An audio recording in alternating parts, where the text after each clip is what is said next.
Demon Slayer fans, I'm back with another Demon Slayer video. I know it's been a long, good while since the last time I talked about Demon Slayer or anything, but I wanted to do something a little bit different. I wanted to talk about Rengoku from a certain point of view, my point of view of basically like a what if, and you know, it's just centered around like, what if Rengoku had defeated akaza? Yeah, that fight. Of course, you know, we always sit back, we probably more than likely rewatch the fight, probably had nightmares of the fight, and you know, we just sit back and we are always just like, man, like, what if Rengoku defeated akaza? You know, and with that, there's got to be some factors as to how he would defeat akaza during his fight, and you know, when you really, like I said, when you really go back and rewatch that fight, and there was specific things that occurred that literally caused Rengoku to lose, but I feel like there could have been some things that occurred even prior that possibly could have helped Rengoku win this fight against akaza, or at least to the point that he doesn't fully defeat akaza, but at least akaza still runs back to Muzan, and you know, of course, that whole situation flows the way that it does. But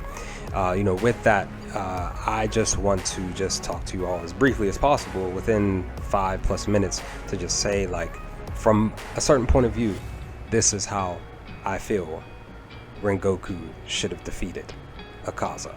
Let's get it. Now, Demon Slayer, as I've always said here on the channel, if you've been here, but if you're new, this is pretty much a statement of mine, that Demon Slayer is my favorite anime of 2019.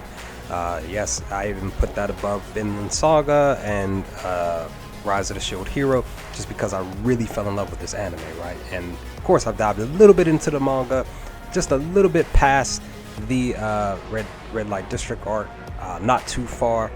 But looking to dive more into the manga. But per this specific video, like I said, it's centered around Rengoku, centered around his fight with akaza, and you know, just of course, like, with a hope of just that for those of you watching this video, that you will take in what I'm saying and come up with your own what if from a certain point of view in the comment section below, and let me know your thoughts on my idea. So here's basically what we are looking to talk about. Now, we know that they had a prior fight against Enmu back on the Mugen Train, back on the Mugen Train arc, where they literally just battled it out, and literally just, it was like they really didn't have that much time to really rest, really get over anything, and then they jump right into, yeah, Kaza pops up, right? Literally right after they defeat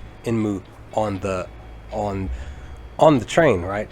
And you know, we see that, you know, literally once they defeat Enmu, that they jump right into the Kaza fight. And the thing about it is what if, like, from a certain point of view, like, I feel like they possibly could have been able to defeat Enmu a little bit better.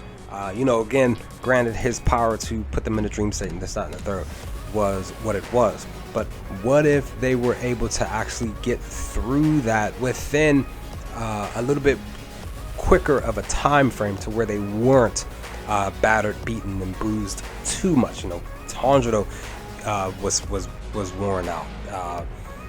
Zenitsu was basically saving people and then knocked out. Inosuke was tired. Like, all of these things, and of course, you know, Rengoku basically telling them to stand back as he was handling his business against akaza, right?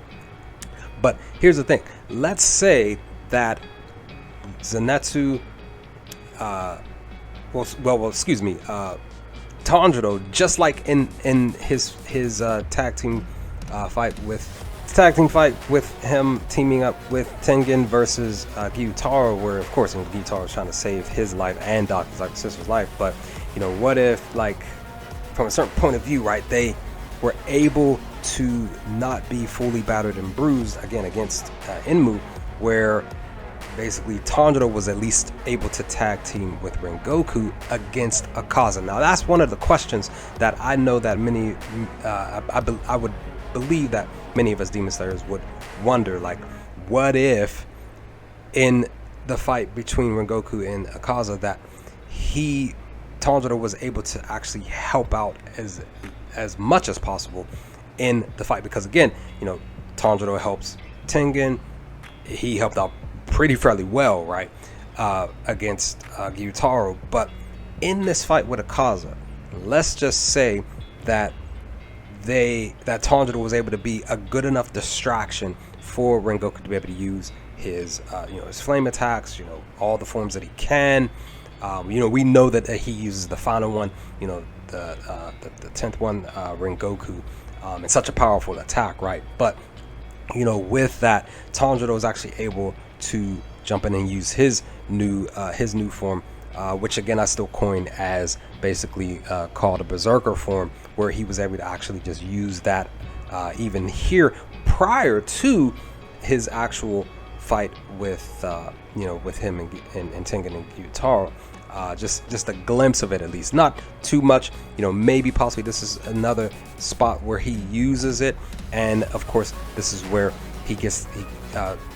Rengoku gets the assistance from Tanjiro to be able to use to be able to have the best outcome as best as possible. Now, what I am not saying, I'm still keeping things going on track with this fight of how it actually sort of ends. Again, Tanjiro helps out, maybe possibly Inosuke jumps in and helps out a little bit, but he gets taken out, maybe even knocked out, because Zenitsu's still trying to get to where they're at, right? But Tanjiro helps with the assistance, and of course Rengoku gets a good enough blow from his final attack, but it just doesn't do enough. And maybe possibly this is something that, like I said, I feel like it can still go the route that it did. Sad to say, Rengoku still dies, but not immediately. I would say that Akaza, let's say he, like how the poison kunai that were being tossed at Gyutaro, something like that, where Akaza used some type of poison attack or something like that, or some kunai, or whatever the case, to be able to poison Rengoku. But it's a slow death. They don't have a cure for it, and Rengoku's actually able to get back to his father and Zenjiro, his little brother, to be able to spend a little bit more time with them. I just feel like this is so much better than that immediate death that we get at the end of that fight against Akaza. It just really just sucks how it went. Of course, he's still he still sees his mother.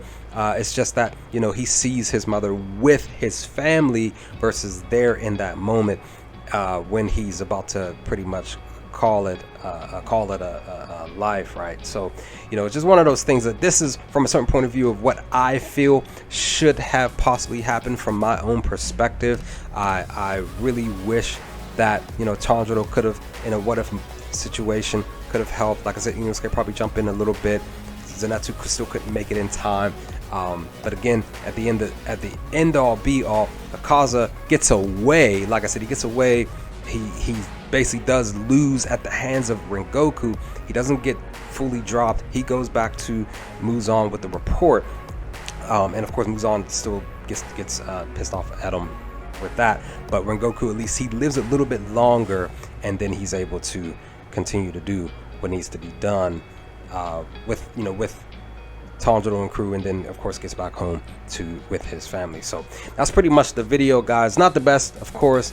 A lot of stumbling on my end, trying to because I don't have any notes. I'm just going off of the headspace in my mind of what I feel the fight could have went a little bit better. But that, guys, leave some comments in the comment section below. What did y'all think of the video? Like I said, from your own certain point of view, your perspective, your own thing for this fight, how would you have caused this fight to end? Would you have caused Rengoku to live? Like I said, I still feel Rengoku would still pass away. It would just be, he would just live a little bit longer. But let me know your thoughts in the comment section below, guys, and I will hopefully talk to y'all next time with more Demon Slayer videos to come soon. Peace, guys.